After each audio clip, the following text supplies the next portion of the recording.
May kakilala ka ba na gusto mong negosyo pero hindi talaga alam? Nako, tag mo siya sa video na ito, baka mapigilan natin na malugi siya. Hi there, this is Chinkitan, your pambansang wealth coach na nagsasabing hindi lahat ng taong excited magnegosyo, ready magnegosyo. Minsan, yung talagang excitement pero walang alam, di ba? Lobat yan. Bakit ko sinabing lobat? Mas marami pang taong nalulugi kaysa kumikita sa pagnenegosyo. Sa episode natin na ito, pag-uusapan po natin ang top 5 entrepreneurship red flags na hindi nila napapansin. Kaya nga nalulugi sila. When you say red flag, ito dapat iwasan at ingatan. Kaya kung may paper kayo, ballpen ko, start taking down notes so that you will learn from this. Okay, red flag number 1 sa pagnenegosyo, lalo sa mga nag-uumpisa, is gusto ko agad na kumita ng malaki mindset. Yung sobrang hype, dapat first month pa lang may balik na, ay naku, ayoko na maliitan, gusto ko talagang malakihan. Naku, bakit ang bagal ng kita na ito?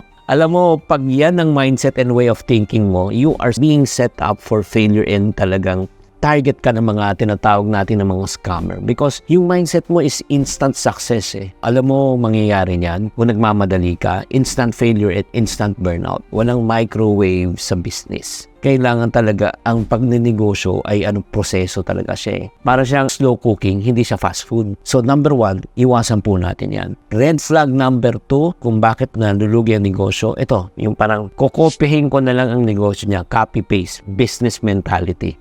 Itong gaya-gaya po tumaya, di ba? Kaibigan, kapatid, kapitbahay, di ba? Yung nakita mo lang sa kapitbahay mo, nagtayo ng milk tea, ay tayo rin ako. Grabe ba? If you copy a person's business, parang, di ba, wala kang effort eh. Hindi mo man lang pinag-aralan yung market, yung location, yung demand, yung differentiation. Kaya after 3 months, ano nangyari? Sarado na. Kasi copy-paste lang. Copy-paste ka ng copy-paste eh. Yun po ang nangyayari. Red flag number 3 na po tayo. Nako, ayun, ito. Alam mo bakit nag-fail yung mga business? Walang recording, walang tracking, walang alam. Yun. Yan ang classic. Basta may pera, ay may puhunan, umpisa na. May pera pa ba tayong pumapasok o sa kahera? O pwede na. Alam mo, ito naman ang pag wala kang talagang sales tracking, expense tracking, daily reports or weekly reports, inventory system, break-even analysis or what tinatawag nating P&L, profit and loss, para makita mo kung kumikita ka ba. Ay nako, mga kapatid. Talagang nanganganib na yung negosyo mo. Oo, pero para sa mga tao nanganganib at huwag kayong ma-frustrate dahil towards the end, I will tell you, lalo kung clueless ka, on how you can really start your business right. Red flag number 4 na po tayo. Emotional decision making. Ito po yung tinatawag natin na nagagalit ka tuwing nagtataas ang presyo. Yung naiinis ka sa supplier mo pag tinataas ang presyo. Nalulungkot ka pag wala kang beta. Ninenervyos ka at nagpapanik ka, di ba? Pag magsasara na ba ako? Or talagang again, kinokopya mo lang kung anong ginagawa ng competition.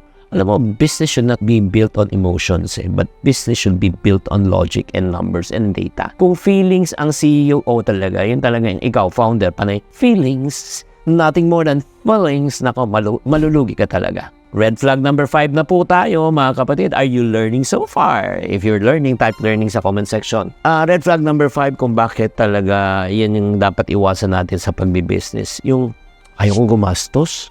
Laki naman ng cost na yan. Laki naman babayaran natin. Pero gusto umangat.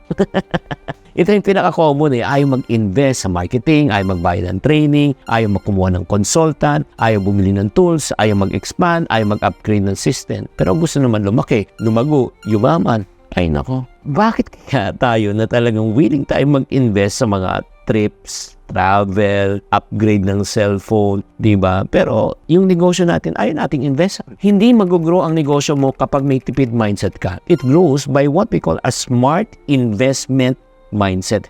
At parating tanong dapat ng business, kunyari ikaw ay nagnenegosyo, hindi magkano ang labas. Ang tanong parating magkano ang balik and return. It reminded me of a person that I talked to lately. Sabi niya, Chink, bakit lumalago ang business ko? Tinanong ko, may marketing ka ba? Sagot niya, hindi, sayang ang pera eh. Sabi ko, hindi sayang ang marketing. Marketing is helping you to create awareness. Kung hindi alam ng tao ang produkto, ang kumpanya mo at serbisyon mo, kahit ikaw yung pinakamagaling, hindi nila mabibili yan. Sayang yung negosyo mo kung walang nakakita. So, tahimik lang siya. Pero, yan ang katotohanan. Kaya mga kapatid, kung ikaw nagbi-business ka, based on this info, saan ka guilty? Pakitype lang sa comment section. Is it gusto mong mabilis kumita? Nangopya ka lang? Number 2, wala kang tracking, wala kang sistema, emotional ka, o ayaw mo talagang gumastos. Kung nakikita mo yung sarili mo dito, don't panic. Let me help you. So if you're clueless, may good news ako. I'm starting a 14-day Nego Challenge. Guys, may good news po ako sa inyo. Do you want to know how I make business decision in seconds? Kung gusto mo laman, meet Negosyo GPT, my personal bot powered by my actual business framework.